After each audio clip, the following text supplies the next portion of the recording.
कि आज जो भी पेरेंटिंग से रिलेटेड प्रॉब्लम्स है उस चीज़ के लिए मैंने प्रोफेसर कल्पना जैन को इनवाइट किया है कि वो हमें सारी प्रॉब्लम्स के सॉल्यूशन दे सके।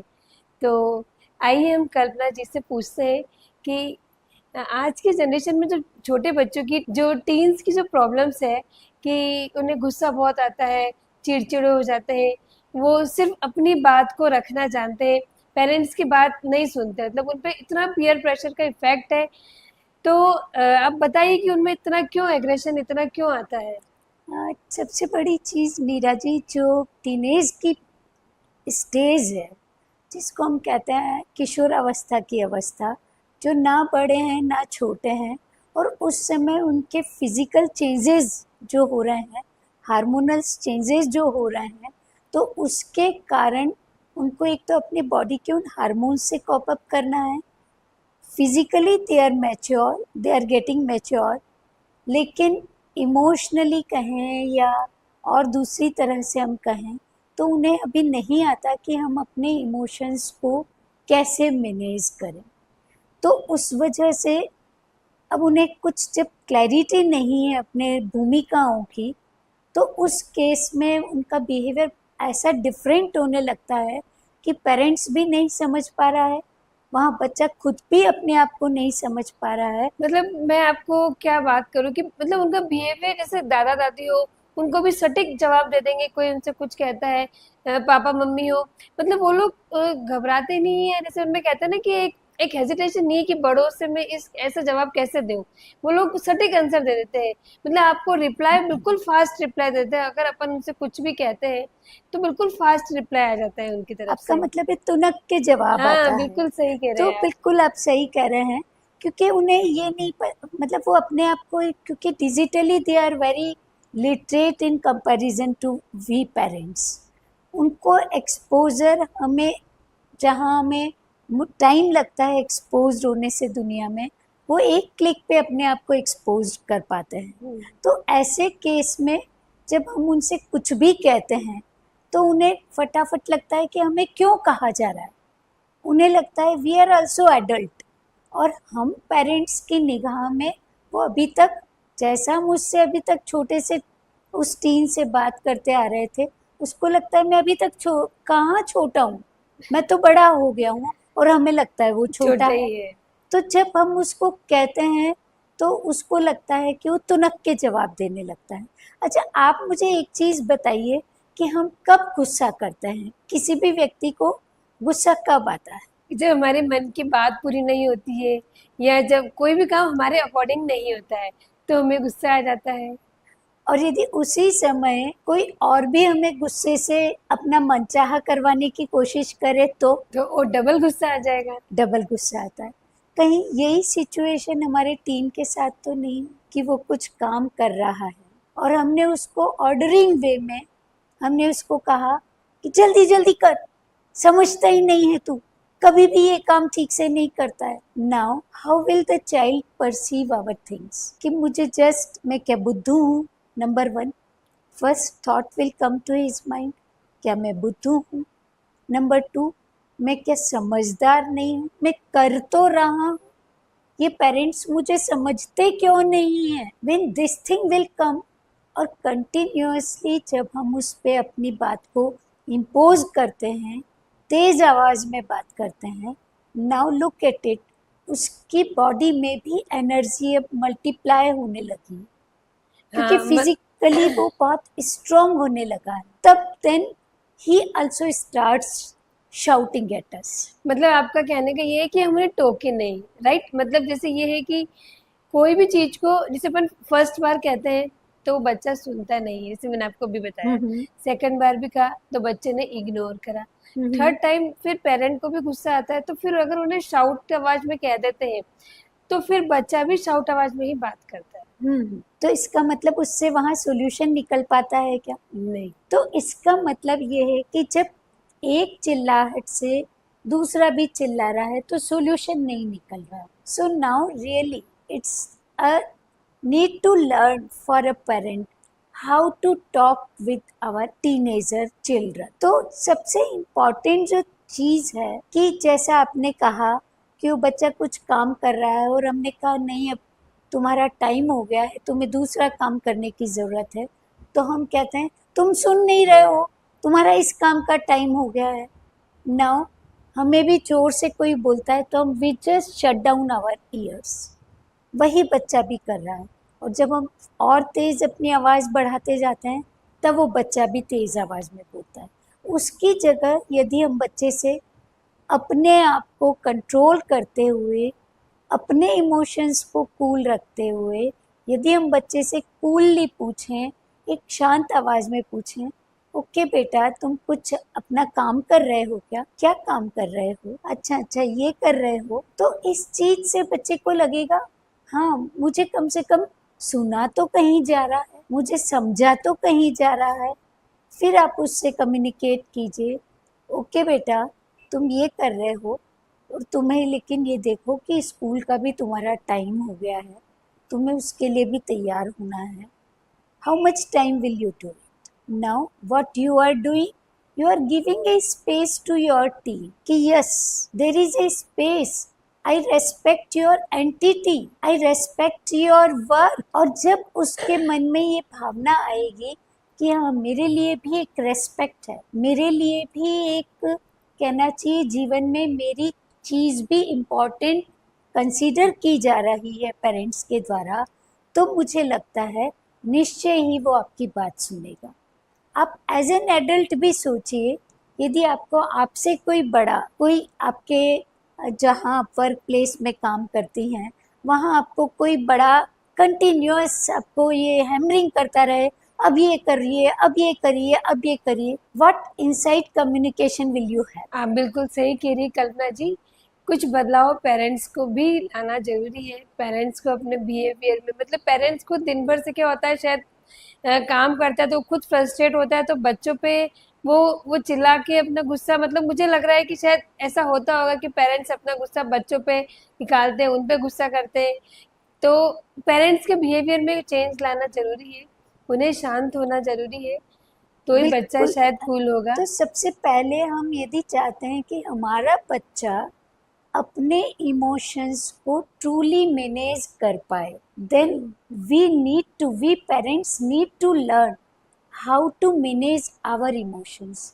हमें हो सकता है गुस्सा आ रहा है, फ्रस्ट्रेटेड फील कर रहे हूँ कि बच्चा सुन क्यों नहीं रहा है, इसके स्कूल जाने में देरी हो रही है and he is doing so slowly, क्यों नहीं सुन रहा है। हम उसकी जगह यदि प्रेम से कहें कि ओके बेटा कितनी बजी है, कितने बजे का स्कूल है, okay how much time will it take to get ready, तो क्या कहेगा बच्चा? बस पापा आ रहा हूँ, बस मम्मी आ रहा हूँ। और यदि हम चिल्ला के कहेंगे वो भी फ्रस्ट्रेशन में होगा, हम भी फ्रस्ट्रेशन में होंगे, और हमारा भी पूरा दिन फ्रस्ट्रेशन।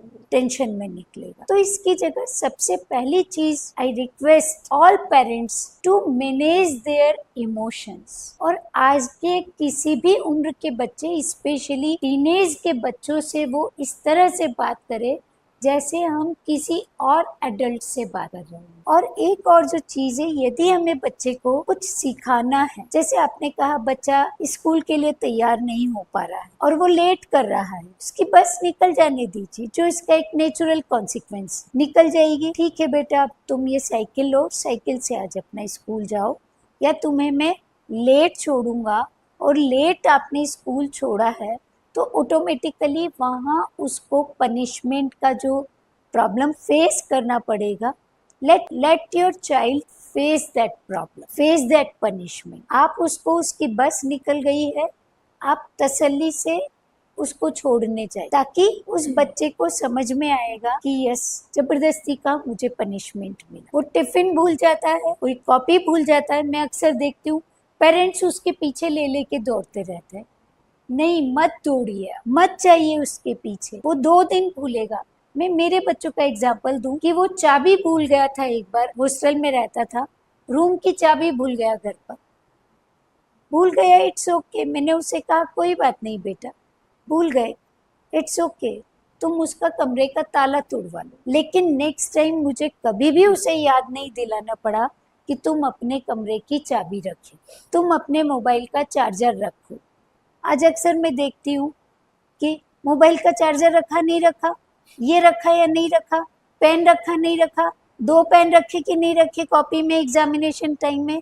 हम कब तक बच्चों के साथ चलते रहेंगे? We need to make them responsible for their own actions. और जब वो अपने, क्योंकि अभी वो बच्चे छोटे हैं, और जब छोटे छोटी फेल्योर से वो सीख जाएंगे तो नेचुरल है जब बड़े होंगे तो वो अपनी चीज़ों को समय से कर पाएंगे। और जो दूसरी चीज़ जो मैं इम्पॉर्टेंट चीज़ यहाँ बताना चाह रही हूँ कि यदि हमें बच्चों को कुछ सिखाना है तो हम, जब हमारे इमोशंस कूल हों, जब हम शांत अवस्था में हों, हमारा बच्चा शांत अवस्था में है, ना हम उदास हों और हम माइल्ड पॉजिटिव इमोशंस में हों, तब हम बच्चे से बैठ कर के बातचीत करें। जैसे डाइनिंग टेबल पर हम बात करें, कुछ अच्छा खाते पीते हुए हम बात करें, जब हम एक घर में एक अच्छा सा माहौल हो रहा, तब हम बात करें। तो आप ये देखिए कि बच्चा उस बात को ज़्यादा बेहतर तरीके से रिसीव करे। सही बात है और कल्पना जी, आपने बहुत मतलब बहुत अच्छी तरीके से, इतने शांत से, और आपने इतने लाइटली इस चीज का मतलब आंसर दिया, इतना उपाय बताया कि पेरेंट्स खुद कूल होंगे, वो शांत तरीके से अगर अपने बच्चों को टैकल करेंगे तो जरूर बच्चे भी शांत ही रहेंगे। जैसा पेरेंट्स का बिहेवियर होता है सेम बच्चा जस्ट लाइक वैसे ही करता है।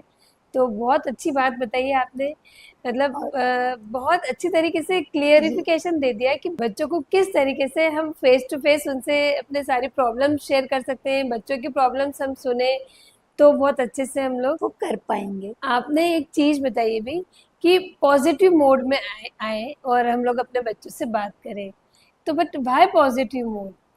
एक्चुअली इतनी सारी रिसर्च हुई है पॉजिटिव साइकोलॉजी में, जो ये कहती है जब हम स्लाइट पॉजिटिव मूड में होते हैं तो हमारी जो कॉग्निटिव फंक्शनिंग है, कॉग्निटिव फंक्शनिंग मतलब सीखने की योग्यता, समस्या समाधान की योग्यता, ये सब हम कहीं बेहतर तरीके से कर पाते हैं। और जब हम नेगेटिव इमोशंस से भरे होते हैं तो हमारी जो ये फंक्शनिंग है, जो फ्रंटल कॉर्टेक्स से जो रिलेटेड हमारे फंक्शंस हैं, वो सारे हमारे कहीं ना कहीं दब जाते हैं, सप्रेस हो जाते हैं।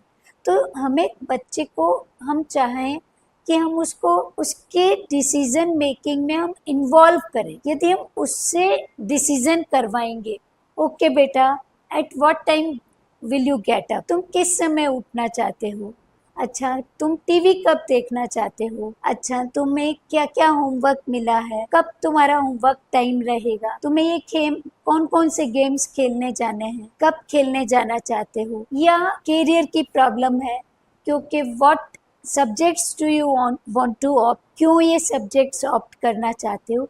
तो जब हम कूल होकर के, जब वो हमारा बच्चा भी शांत है, हम भी शांत हैं, तब हम नॉन जजमेंटली उससे बात करें।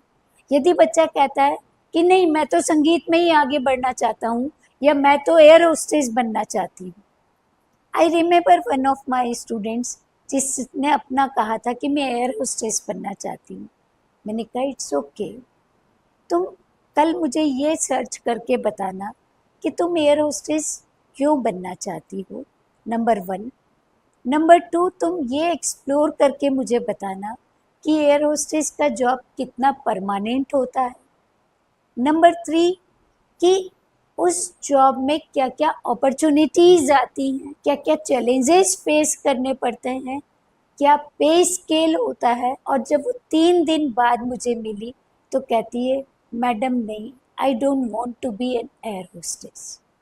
सो हो सकता है हमारा बच्चा भी ड्रीम्स के या पीयर प्रेशर के कारण ऐसा कोई सब्जेक्ट ऑप्ट करना चाहे, या ऐसा कोई कहना चाहिए करियर ऑप्ट करना चाहे जो कि उसके लिए हमें लगता है अप्रोप्रिएट नहीं है। तो रेदर देन हम उसको शट डाउन कर दें, नहीं नहीं ये तेरे लिए अप्रोप्रिएट नहीं है, जो एक कॉमनली पेरेंट्स करते हैं, रेदर देन हम उसको कहें कि ओके तुम ये लेना चाहते हो, हम उसकी बात से नॉन जजमेंटली ओके सहमति प्रदर्शित करें। हम कहें ठीक है इसको तुम और एक्सप्लोर करो, क्या इसके प्लस हैं, क्या माइनस हैं, सही कह रहे हैं आप। मतलब ये है कि किसी भी जैसे बच्चा अगर हमें कोई चीज़ बताता है तो हमें डायरेक्टली नो ना कहें, उसके पीछे उसको बोलिए कि आप उसके लिए सर्च करें, आप उसको समझे कि भाई जैसे आपने अभी एरोस्टेस का एग्जांपल दिया है जिस तरीके से, बहुत अच्छी बात है कि मतलब उसको पहले समझ में आना चाहिए कि मैं क्यों बनना चाहती हूँ, इसके पीछे रीज़न क्या है, पे स्केल क्या होगा। तो पूरी चीज़ें उससे सर्च करा, समझा, तो उसे पता लगा कि नहीं ये तो मैं नहीं करना चाहती हूँ। तो हम डायरेक्ट जनरली बच्चा कुछ कहता है तो उन्हें डायरेक्ट नो ना कहें। मतलब बहुत अच्छी चीज़ आपने ये बताई है कि बच्चे को उसके पीछे आप उनको टाइम दीजिए समझने का कि आप भाई फुटबॉलर ही क्यों बनना चाहते हो, या आप क्रिकेटर है, इसके पीछे कोई रीज़न है, आपको कितना वर्कआउट करना पड़ेगा, वन डे में कितना आपको दौड़ना होगा, आप इसके पीछे पूरा सर्च करिए, आप इतना कर सकते हैं क्या।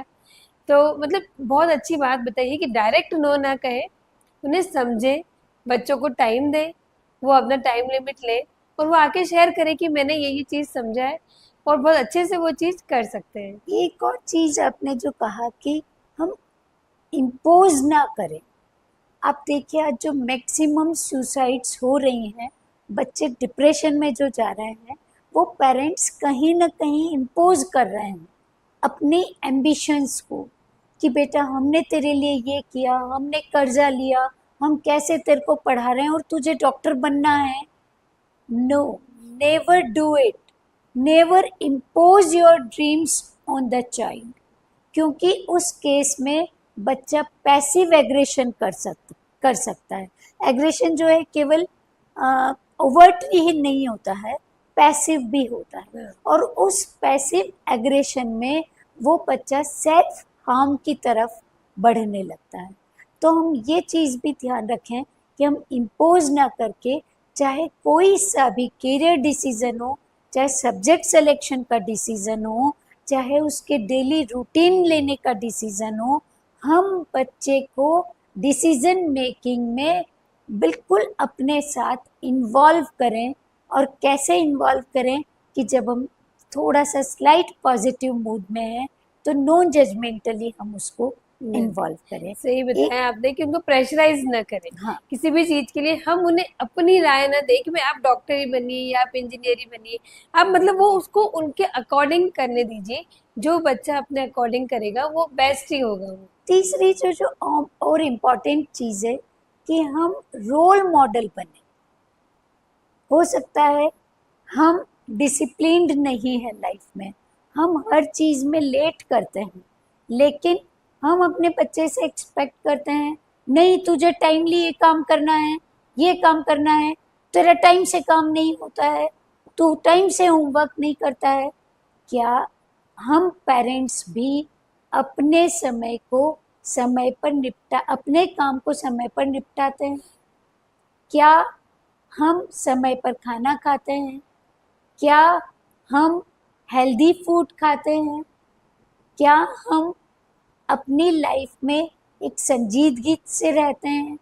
क्या हम अपने जीवन पर किसी की भी गुस्सा नहीं करते हैं? क्या हम लर्निंग ओरिएंटेड पर्सन हैं? हम नई चीज़ सीखने में इंटरेस्ट लेते हैं? तो आप ये देखिए, जैसा हम करते हैं वो ऑब्जर्वेशनल लर्निंग से बच्चा भी उस वही चीज़ को करेगा। कहीं ना कहीं सीखता है। तो मेरी बिल्कुल। एक रिक्वेस्ट है पेरेंट्स से कि पेरेंट्स जो चीज़ चाहते हैं अपने बच्चों से, क्योंकि आज के समय में एकेडमिक स्कोर्स बहुत इम्पॉर्टेंट है, लेकिन ये जो सॉफ्ट स्किल्स हैं, जो कहें कि बिहेवियरल डिसिप्लिन है, ये भी बहुत इम्पॉर्टेंट है। किसी से सॉफ्टली बात करना, अपने इमोशंस को, नेगेटिव इमोशंस को मैनेज करना, अपनी चीज़ों के लिए, अपने गोल्स के लिए प्रॉपर प्लान करके तैयारी करना, सोशल, पर्सनल और सब चीज़ों में अपना एक बैलेंस बनाए रखना, पीयर प्रेशर को मैनेज करना। हम कितना दुनिया के दिखावे के लिए काम करते हैं। यदि हम दुनिया के दिखावे के लिए काम करेंगे, हमारा बच्चा भी पीयर प्रेशर में आके हो सकता है गलत चीज़ें डेवलप करे। तो हमें वो चीज़ भी हमारे लिए इम्पॉर्टेंट है। और इसके साथ ही साथ यदि हम चाहते हैं हमारा टीम एक सही डायरेक्शन में काम करे, तो हम उसको कहना चाहिए कि एडवाइस देने की जगह हम हर वक्त उसको सलाह देने की जगह हम उसको सक्सेसफुल स्टोरीज सुनाएं कि देखो जो XYZ थे, या जैसे मुकेश अंबानी है या बिल गेट्स हैं, या इन लोगों ने बहुत अपनी यंग एज में अपने काम की तरफ ध्यान देना शुरू किया, और उन्होंने अपने काम की तरफ ध्यान देना शुरू किया। उन्होंने ये नहीं किया, या वो उसका गेम्स में इंटरेस्ट है तो प्लेयर्स हैं, सक्सेसफुल प्लेयर्स हैं, उन्होंने कितने घंटे अपनी मेहनत की, then only they could achieve their goals. बिल्कुल सही बताया आपने कि हम बच्चों को सक्सेसफुल और रियल स्टोरीज बताएं, मतलब जो रियल है, जो अभी एट प्रेजेंट में जो लोग हैं, जनरली जो बुक्स में होता है वो बच्चों ने कभी देखा नहीं, बट जो प्रेजेंट में अभी जो लोग हैं उनकी स्टोरीज बताइए, जो ऐसे पर्सन के बारे में बताए जो अभी प्रेजेंट में वो जमीन से ऊंचा उठा है, उनकी लाइफ में कितने स्ट्रगल्स भी देखे और अपने गोल को अचीव करने के लिए वो बिल्कुल एक मतलब कहते हैं ना कि अपने उस पे वो डिसिप्लिन में रहा और कंसिस्टेंसी के साथ अपने गोल की तरफ आगे बढ़ा। बिल्कुल। अब जैसे अब्दुल कलाम की स्टोरीज है, यस, या हम उनको जैसे होमवर्क भी छुट्टियों में हम उनको ग्रुप में हम ऐसे टीन्स को कहें, ओके प्रिपेयर प्रेजेंटेशन, आसपास के उसके दोस्तों के साथ हम कहें कि everyone will prepare some successful story and prepare a PPT on it. At least they will read that story in detail. In detail. और जब हम कोई भी सक्सेसफुल स्टोरी पढ़ते हैं, कहीं ना कहीं हमें वो मोटिवेशन आता है कि हम भी उनके जैसा बनने का एफर्ट करें। तो हम डायरेक्टली एडवाइस से अपने टीम को चेंज ना करने की कोशिश करें, बल्कि हम इनडायरेक्ट वे में एक ओपन कम्युनिकेशन के साथ, एक नॉन जजमेंटल कम्युनिकेशन के साथ, एक उसको रेस्पेक्ट के साथ, एम्पैथी के साथ, उसके साथ हम उसको उसके साथ समझ विकसित करते हुए यदि हम कम्युनिकेट करेंगे, तो मैं सोचती हूँ उसका जो ये एग्रेशन की जो समस्या आज आपने चर्चा के लिए रखी, हम उसको ओवरकम कर पाने में ज़रूर से सफल होंगे। एंड बिल्कुल सही कहा आपने और बहुत बहुत धन्यवाद थैंक कल्पना जी, बहुत सही सुझाव दिया आपने कि कूल माइंड से, पॉजिटिव वाइब से अपने बच्चों को कैसे टेक केयर करें, किस तरीके से हमारा बिहेवियर बच्चों में आता है तो खुद के बिहेवियर में चेंज लेके आए और कहीं ना कहीं उन्हें सक्सेसफुल स्टोरीज के बारे में बताएं, जो रियल स्टोरीज है वो उन्हें शेयर करें, या उन्हें मतलब जब समर वेकेशन के टाइम में उन्हें उनसे पीपीटी तैयार कराइए या उन्हें प्रोजेक्ट दीजिए, तो वो इससे बहुत अच्छा करेंगे और कहीं ना कहीं उनमें वो चीज़ बनने की या उस जैसा करने का कुछ उनमें भी इंस्पिरेशन आएगी। तो बहुत अच्छा लगा आज का सेशन और आपने बहुत अच्छी तरीके से बच्चों को किस तरीके से गुस्सा खत्म हो बहुत अच्छे से थैंक